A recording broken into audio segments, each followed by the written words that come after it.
Hello study buddies, welcome to another video. In today's video, I'll be sharing my current study routine in Thai. Not having a set curriculum to study Thai at my level makes things a little difficult, considering I work best with a structured format. What I am trying to say is that half the time, I don't really know what I am doing nowadays, and I must admit I have grown very passive in my ways. Therefore, something needed to be done. This was especially apparent when I showed up to a speaking class with my tutor after several weeks off and found out my speaking skills had taken a massive hit. But when we got to the reading portion of our session, I blazed through the article and she was pretty amazed. After the class, I recognized just lying around and watching Thai movies wasn't gonna cut it. And just reading a random article when the mood hit wasn't going to do it either. So I got to work figuring out how I can sustain my progress while growing still. And therefore, here is my current Thai study routine. The purpose? To keep growing in my overall language abilities, and my goal is to make the most of whatever I am currently doing, and this is how I am doing it.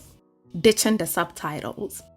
This is an automatic habit that I have found that I gravitate towards. I would turn on the English subtitles because for some reason, not having it on makes me feel so uncomfortable, it's insane. And you know what the funny thing is? With the subtitles on, I would then pour effort into not looking at it. Even when I know I don't need it, I still want to have it there. Even when the translations cringe the life out of me and annoy me to hell, I still want to have it there for some reason. Talk about avoiding the discomfort and staying stuck in my comfort zone. This is something I am consciously trying to ditch out of routine. If there are Thai subtitles, I will opt for that instead, and if not, then this is something I will have to start implementing. And here's why I am implementing this exercise into my routine. Without subtitles, I will be able to rely entirely on my listening skills. This will force me to focus more on how words sound, their intonation, and how they are used in context, which can help me improve my comprehension over time, which is the goal. Second, reading subtitles in your native language can create a habit of translating back and forth in your head. Without subtitles, you're more likely to think directly in the target language, which helps you get used to thinking in it without relying on your first language, of course. Since this is something I have mentioned in a different video that I had started to practice, this is just another exercise to help me engage in that activity more, hopefully turning it into a habit very soon. Third, when subtitles are present, it's easy to fall into a pattern of reading instead of listening. By turning them off, you can pay more attention to natural speech patterns, idiomatic expressions, and slang that might not be translated perfectly. This is one of the things that annoy me the most actually. I will confess, I am allergic to cringe, and cringe humor in Thai with English subtitles, oh my god, I can't. I have found that I can handle it better when I'm just relying on Thai to understand the message they are conveying, and what better way to do it than actually paying attention.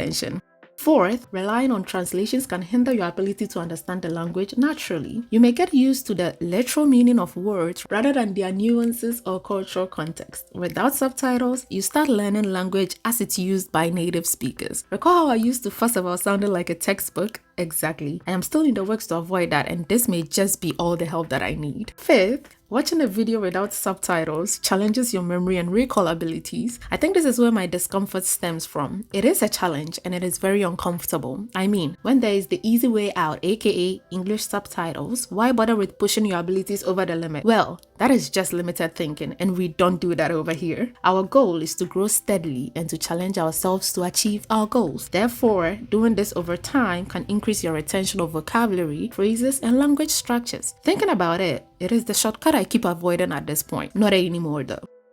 Learning to touch type in Thai. This is so important to me. It may seem like something unnecessary considering I wouldn't really need the skill out there, but personally, this has become a very important goal for me that I want to achieve.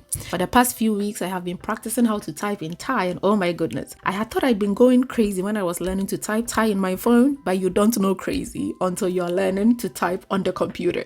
It is hell. It is the hardest thing I have done so far while learning Thai, and that is saying a lot. I had headaches when I started learning to read Thai proficiently. This is a whole other level of headaches for me. But like I said, it is an important goal for me, so I show up and I pour through my 15-minute, almost daily sessions because I miss some days, y'all. When I think about the headache, I just run away, but I'm trying to make it a daily habit now. Any longer than 15 minutes and I would need to be admitted into a psychiatric ward. And that is to put it very lightly. So why am I putting myself through this hell then? I am a journal girly, but unfortunately, I developed a wrist injury that makes writing, especially Thai, very difficult for me. I grip my pen 2 times harder when I write Thai than English, and that amount of pressure hits me a ton. I had to switch from paper to digital for my regular journaling, and so I thought, what better way to rekindle my habit of journaling in Thai by typing it too. Journaling is a major part of my life, and since Thai is too, the question is, why the hell not? So yeah, I am learning. I can locate most of the characters on my English keyboard off memory, but I am nowhere near the typing proficiency I wish to get at. I think I will have to give it maybe 3 to 6 months, and I have a feeling that is either putting it very lightly or wildly exaggerating.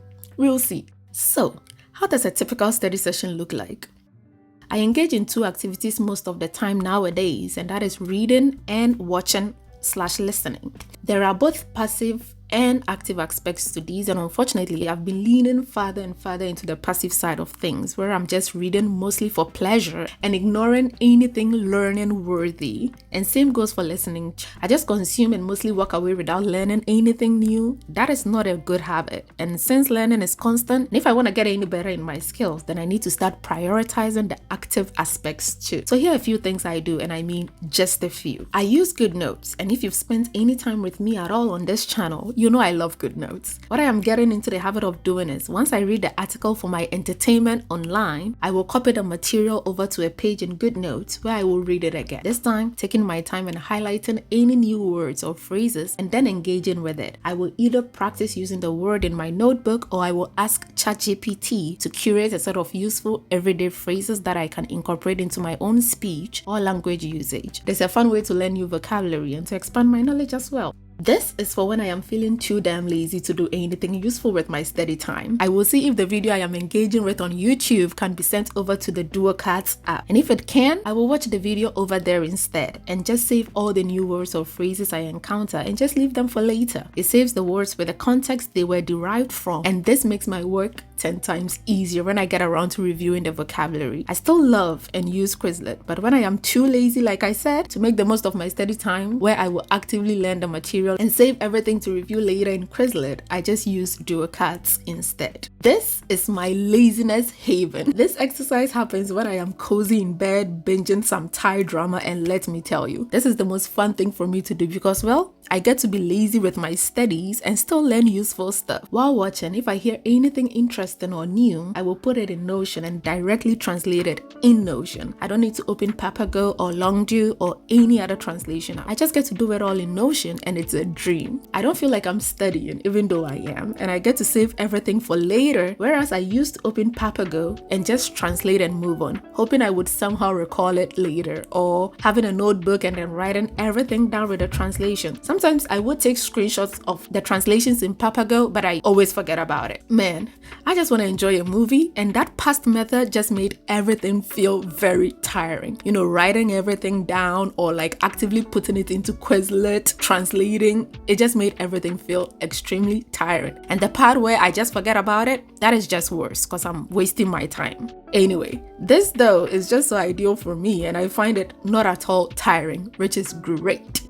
Alright, study buddies, how was the video? I hope you enjoyed it and that it inspired you. I encourage you guys always to find what works for you, even if that means embracing a little discomfort along the way, and always doing your best and having fun with it. The key is staying consistent, challenging yourself, and being open to new methods like ditching subtitles and learning to touch type in Thai, even if it's more than a little painful at times. Don't forget to take it easy. Don't forget to enjoy yourselves and all language learning has to offer, even the headache-inducing aspects, okay? Even the headache-inducing aspects. And I will see your beautiful souls in the next video. Keep learning and keep growing. You're doing absolutely amazing. I'm rooting for you. Ciao, ciao, study buddies, with so much love. Sawadee ka.